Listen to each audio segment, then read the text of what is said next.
usually with applications that we file, you can track your cases and you can follow them in the system. This parole program, this is just my opinion, not even one plate. It was created with the best of intentions, but whoever created it didn't think about step 2, step 3, step 4. So currently, for whatever reason, this form I-134A, you can't go to the website and check to see how long they're taking because there's nobody looking at it. I can only tell you anecdotally for what I see on a local level, it's probably gonna be a little bit longer wait. The usual times for when people are filing these I-134As before the time that they hear something, I've seen people waiting about a year. That's the same process for the other family members, after that form again, and we're done here. Well, hopefully you don't wait. I mean, the official word is they're being processed expeditiously. The parole program is supposed to be at the top of the list right now. Okay, sure. But that's the official word. But the feedback that I'm getting from everybody is that's not the case. Thank you so much. Yeah, My question is about the processing time. I'm Cool. sorry. I've assisted my family member to apply for the TPS, and we've applied earlier this year. So I guess my question is, what are some ways that I can reach out to USCIS about the processing time, because we weren't able to get through? Well, again, here's the official answer, not gonna like it, but the official answer is you have to call the contact center, which is, if you haven't called the contact center yet, I apologize in advance, it's not good. It's like calling your credit card company and getting a robotic voice. Yeah. What I've been doing on the local level, it's probably not appreciated, but at this point, I don't know of anything else to say to people. You can check with the CIS, it's called the Ombudsman Office.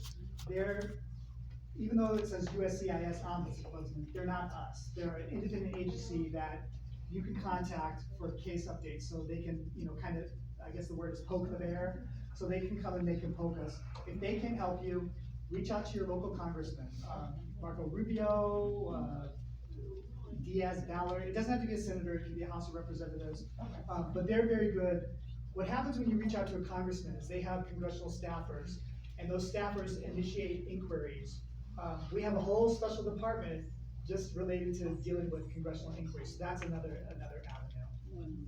But yeah, communication right now is not our strong point. You used to have the ability to come in and make appointments and speak to an officer face to face.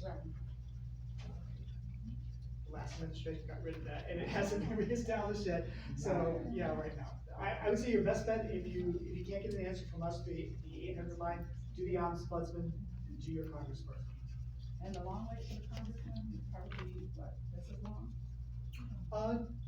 No, not really. My understanding is when someone goes to a staffer, when a staffer files an inquiry, the congressional liaison officers have to respond to them within 90 days. Okay, sorry. Good.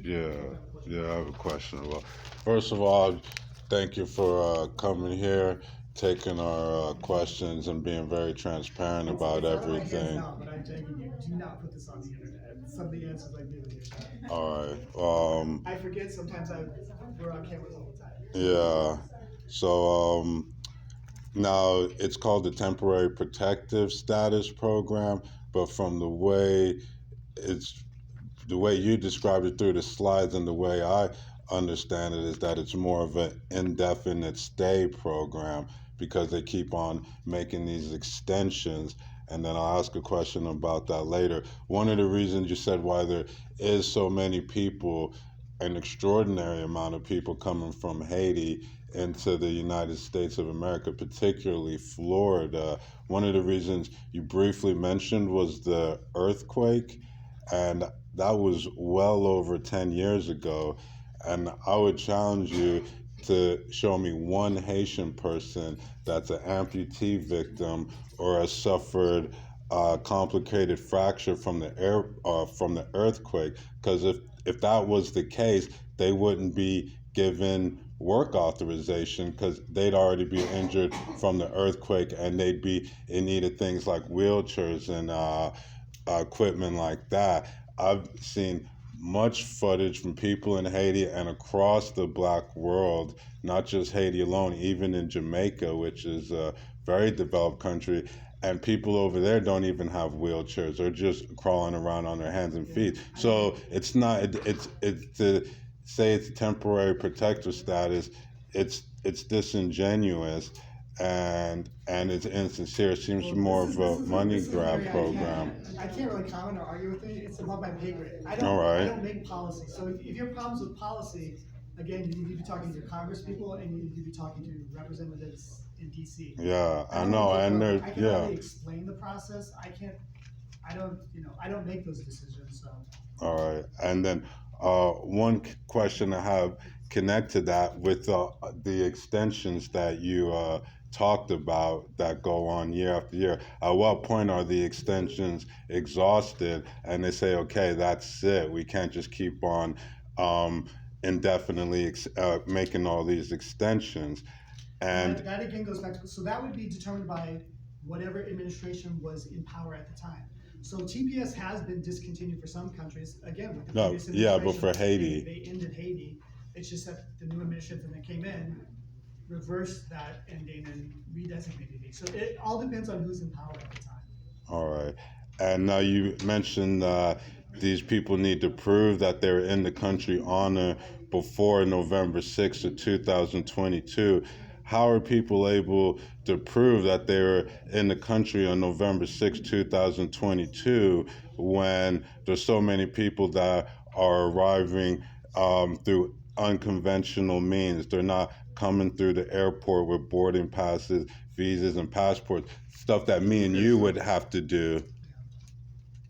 Yeah, that's just a question. Let's go. The evidence that they can prove. Okay. Relax. Yeah. Come on, let's go. What's I have the to talk to you. problem?